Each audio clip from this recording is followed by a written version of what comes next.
بلوچستان میں جعفر ایکسپریس پر ہونے والے حملے میں سیکیورٹی فورسز کا دہشت گردوں کے خلاف آپریشن آخری مراحل میں داخل، تمام دہشت گردوں کو جہنم واصل کر دیا گیا، بڑی تعداد میں یرغمالی بازیاب۔ اس سے پہلے 190 مسافروں کو بازیاب کروایا جا چکا ہے۔ یرغمال مسافروں، عورتوں اور بچوں کو انسانی شیلڈ کے طور پر استعمال کیا جا رہا تھا۔ معصوم لوگوں کے درمیان خودکش بمباروں کی موجودگی کے باعث فورسز نے انتہائی احتیاط اور مہارت سے آپریشن کیا۔ دہشت گردوں کے تانے بانے افغانستان سے جا ملے، پڑوسی ملک میں اپنے سہولت کاروں سے رابطے میں رہے۔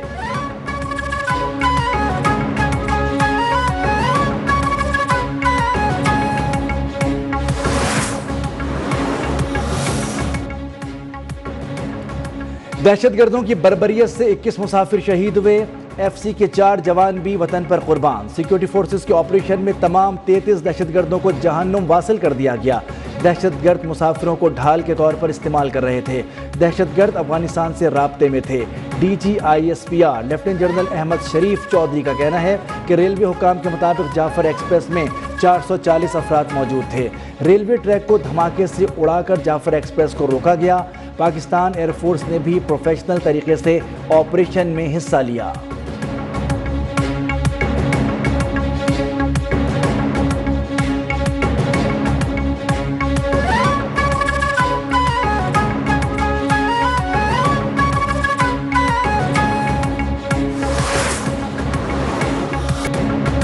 جعفر ایکسپریس کے بازیاب مسافروں کا پاک فوج اور ایف سی کو خراج تحسین۔ کہا جعفر ایکسپریس میں اچانک دھماکہ ہوا، فائرنگ کی آوازیں آنا شروع ہو گئیں، ایف سی نے ہمیں فوری ریسکیو کیا۔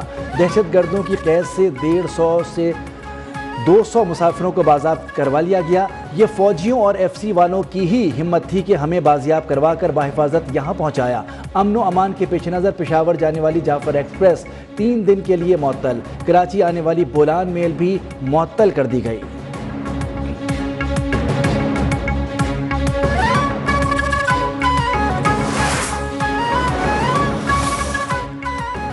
وزیراعظم شہباز شریف کا کل کوئٹہ کے 1 روزہ دورے کا امکان۔ امن و امان کی صورتحال پر اجلاس کی صدارت کریں گے۔ دہشت گردوں سے نمٹنے کے لیے اہم فیصلے متوقع۔ وزیراعظم کا وزیر اعلیٰ بلوچستان سرفراز بگٹی سے بھی رابطہ۔ کہا پوری قوم اس بزدلانہ حملے اور معصوم جانوں کے ضیاع پر صدمے میں ہے۔ بزدلانہ حملے پاکستان کے امن کے عزم کو متزلزل نہیں کر سکتے۔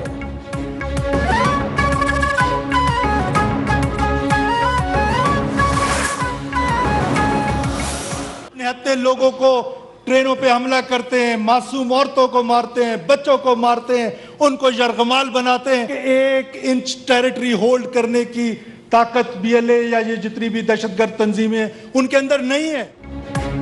مسافروں کو یرغمال بنانا بربریت ہے۔ کون سے حقوق ہیں جو پارلیمنٹ نے بلوچستان کو نہیں دیے؟ دہشت گردوں کے خلاف لڑائی کو سمجھنے کی ضرورت ہے۔ ہم تیار ہیں، آئیں بیٹھیں بات کریں۔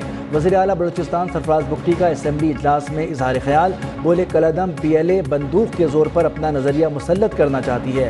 کیا ہم بی ایل اے کو اپنا نظریہ مسلط کرنے کی اجازت دیں گے؟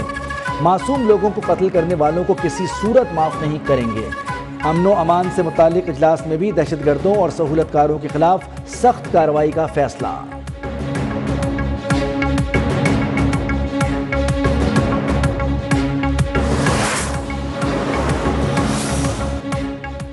جعفر ایکسپریس پر حملہ کرنے والوں کے خلاف آپریشن جاری ہے۔ بلوچستان اور خیبر پختونخوا میں صورتحال مختلف ہے۔ گورنر خیبر پختونخوا فیصل کریم کنڈی کی نیوز 1 کے پروگرام ڈیبیٹ ود عیسیٰ نقوی میں گفتگو۔ کہا دہشت گرد امریکہ کو چھوڑا ہوا اسلحہ پاکستان کے خلاف استعمال کر رہے ہیں۔ وزیر اعظم کے ساتھ میٹنگ میں بلوچستان اور کے پی کی صورتحال پر بات ہوئی۔ امن و امان کی صورتحال اولین ترجیح ہے۔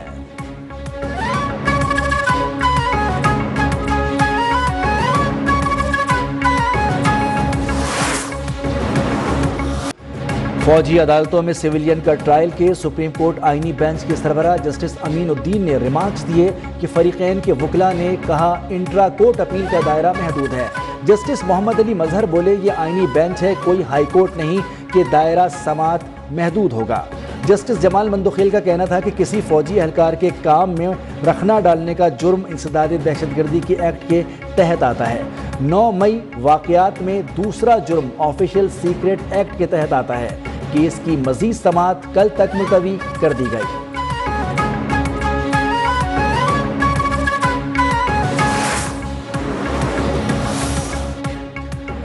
لاہور اور اسلام آباد ہائی کورٹس میں سپر ٹیکس سے متعلق زیر التوا تمام اپیلیں سپریم کورٹ منتقل کرنے کا حکم۔ آئینی بینچ نے وکلا کی نشاندہی پر حکم جاری کیا۔ نجی کمپنیوں کے وکیل نے کہا کہ حکومت براہ راست سپر ٹیکس نافذ نہیں کر سکتی، اضافی ٹیکس بنیادی حقوق کے خلاف ہیں۔ مزید سماعت کل تک ملتوی کر دی گئی۔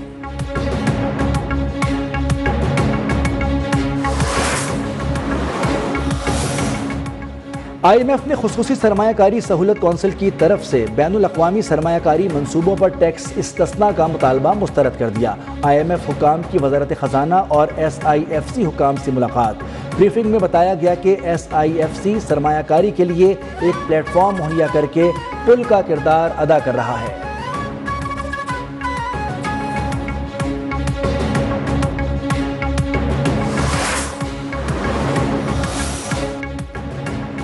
کریڈٹ ریٹنگ کی بین الاقوامی ایجنسی موڈیز نے پاکستانی بینکوں کا منظرنامہ مستحکم سے مثبت کر دیا۔ مثبت منظرنامہ بینکوں کی لچک دار مالی کارکردگی کے سبب کیا گیا۔ موڈیز کے مطابق رواں سال پاکستان کی معاشی نمو 3% متوقع ہے۔ گزشتہ سال شرح نمو 2.5 تھی۔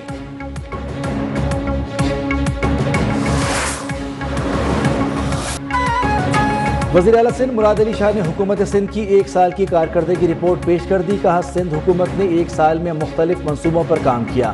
بے نظیر ہاری کارڈ سے اپنے کسانوں کو سہولت دے رہے ہیں۔ پانی ذخیرہ کرنے کے اقدامات ترجیحات میں شامل تھے۔ کراچی میں بھی ترقیاتی کام جاری ہیں۔ سندھ پولیس میں بھی بہتری لائی گئی ہے۔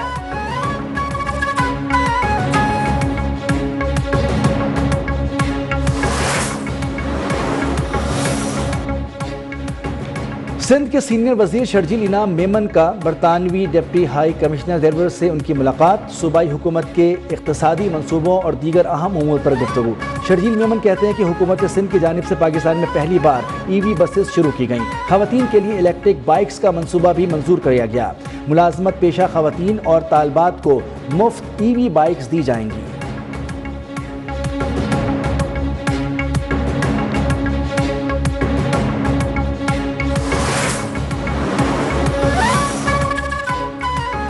پنجاب اسمبلی اجلاس میں لوکل گورنمنٹ ترمیمی بل دی پنجاب گداگری ترمیمی 2025 کثرت رائے سے منظور۔ پنجاب میں بھیک منگوانا ناقابل ضمانت جرم قرار۔ کسی ایک شخص سے بھیک منگوانے والے سرغنہ کو 3 سال قید اور 3 لاکھ جرمانہ یا دونوں ہوں گی۔ جرمانے کی عدم ادائیگی پر مزید 6 ماہ قید کی سزا ہوگی۔ بچوں سے بھیک منگوانے والے سرغنہ کو 5 سے 7 سال قید اور 7 لاکھ تک جرمانہ ہوگا۔ جرمانے کی عدم ادائیگی پر مزید 1 سال قید کی سزا ہوگی۔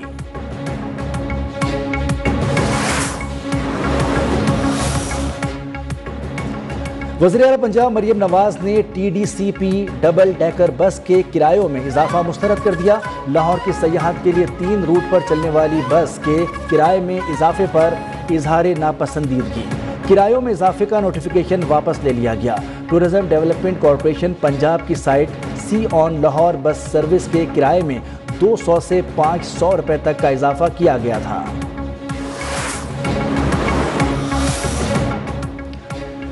محکمہ صحت پنجاب کی سنگین غفلت۔ میو اسپتال لاہور میں انجیکشن ری ایکشن معاملے کے اہم ترین شواہد ضائع کر دیے گئے۔ محکمے کی غیر سنجیدگی کے باعث جاں بحق مریضوں کا پوسٹ مارٹم ہی نہیں ہوا۔ ڈی ٹی ایل رپورٹ آنے سے پہلے ہی سارا ملبہ نرسز پر ڈال دیا گیا۔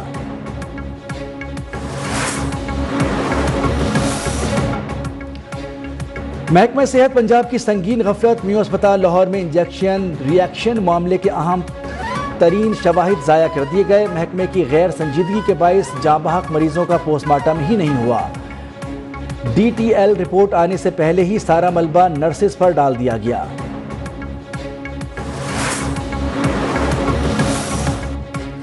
لاہور جناح اسپتال کے ڈاکٹرز آپس میں گتم گتا، ایک دوسرے سے لاتوں اور مکوں اور گھوسوں کی بارش۔ نیوز 1 کو جھگڑے کی فوٹیج موصول۔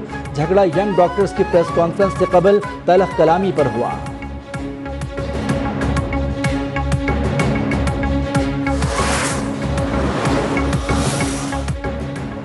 امریکہ جو چاہے کر لے مذاکرات نہیں کریں گے۔ ایرانی صدر مسعود پزشکیان کا 2 ٹوک اعلان۔ امریکی ہم منصب ڈونلڈ ٹرمپ کو مخاطب کرتے ہوئے کہا کہ امریکہ جو کرنا چاہتا ہے کر لے، ایسی بات چیت کو قبول نہیں کریں گے جو دھمکیوں کے تحت کی جائے۔ امریکہ ہمیں احکامات اور دھمکیاں دے، یہ قابل قبول نہیں۔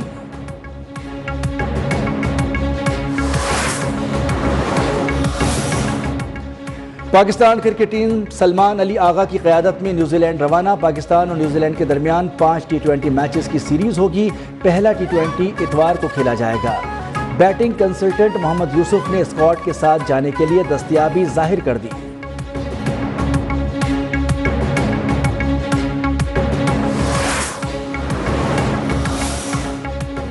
دورہ نیوزی لینڈ کے بعد پاکستان ٹیم کا نیا مستقل ہیڈ کوچ رکھنے کا فیصلہ۔ ذرائع کے مطابق سابق کرکٹرز غیر ملکی کوچز سے رابطہ کیا جائے گا۔ سابق بولنگ کوچ مینٹور ثقلین مشتاق بھی کوچنگ کی امیدوار۔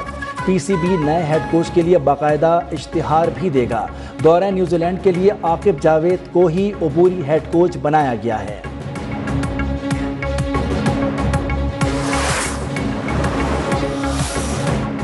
آئی سی سی ون ڈے پلیئرز رینکنگ جاری۔ ون ڈے بیٹرز میں بھارت کے شبمن گل کا پہلا نمبر، بابر اعظم کی دوسری پوزیشن۔ ون ڈے بولرز میں سری لنکا کے مہیش کا پہلا نمبر برقرار۔ نیوزی لینڈ کے مچل سینٹنر 6 درجے ترقی کے بعد دوسرے نمبر پر آ گئے۔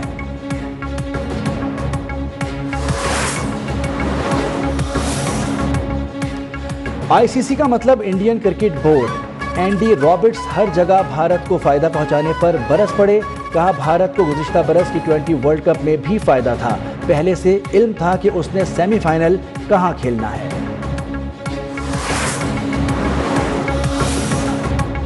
قومی کرکٹ ٹیم کے فاسٹ بولر حارث رؤف نے نومولود بیٹے کے ساتھ تصویر شیئر کر دی۔ مداحوں اور سوشل میڈیا صارفین کو نام بھی بتا دیا، لکھا بیٹے کا نام محمد مصطفیٰ حارث رکھا ہے۔